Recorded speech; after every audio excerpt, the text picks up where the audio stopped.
everyone. If you are new to my channel, hello and click subscribe. I cannot wait to show you all how I made this beautiful wizard M&M cake. Man, it was so much fun.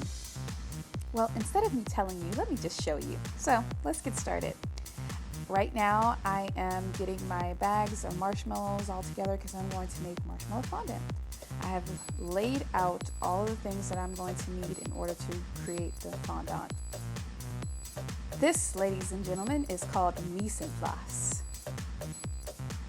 To lay everything out.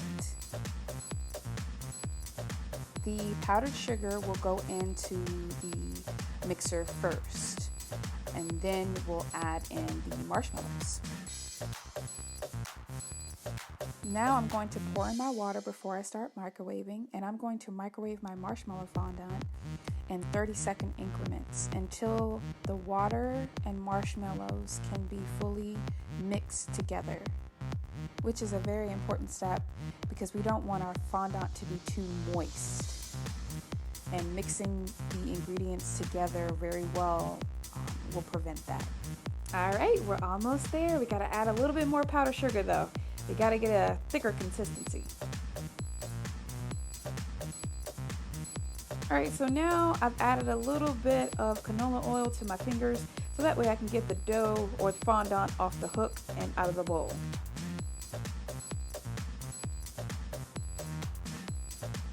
I need a little bit of humor. So corny, but hey, had to do it.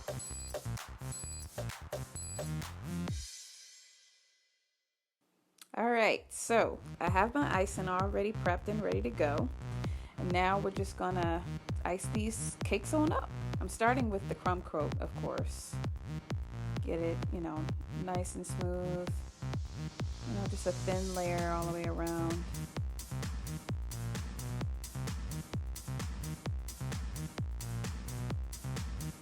Now, this cake actually turned out a little bit taller than I wanted it to.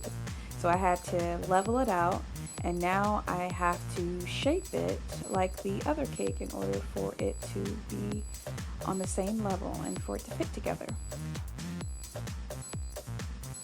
Remember, when carving cake, you take off a little bit at a time. If you take off too much, it's going to be hard to fix that unless you were trying to glue it together with icing, and then that is not a very supportive cake. So we want to just take off a little bit at a time. Be patient, right? Says the time-lapse video. All right, so I skipped a few steps. I went ahead and colored my fondant. It took forever. It took me at least 20 minutes to get it this color. I'm just, flattening the surface, getting all the air bubbles out. I'm gonna roll it on my pen and toss it over the cake, of course.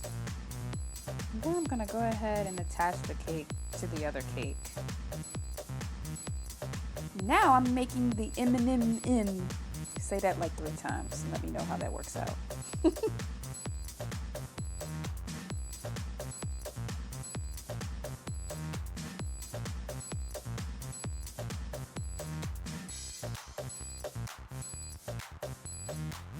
Almost there, you get it.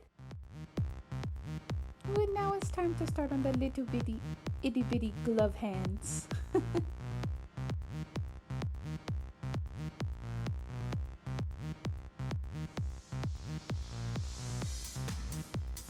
Now I have my eyes for him and his lids, of course, and of course the weird looking eyebrows.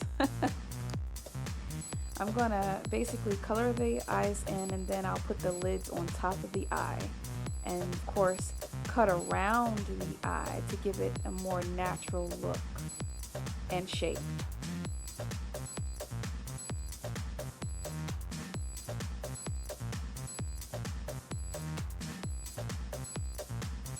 He looks so weird without arms, but that's what we're gonna do next.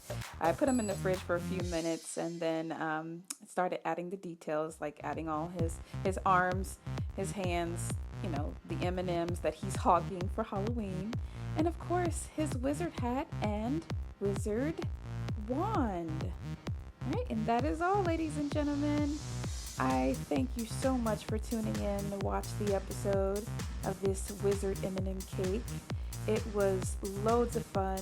I hope you had as much fun as watching it as I had making it. Be sure to follow us on all social media platforms. Oh, and don't forget to kick subscribe. See you soon.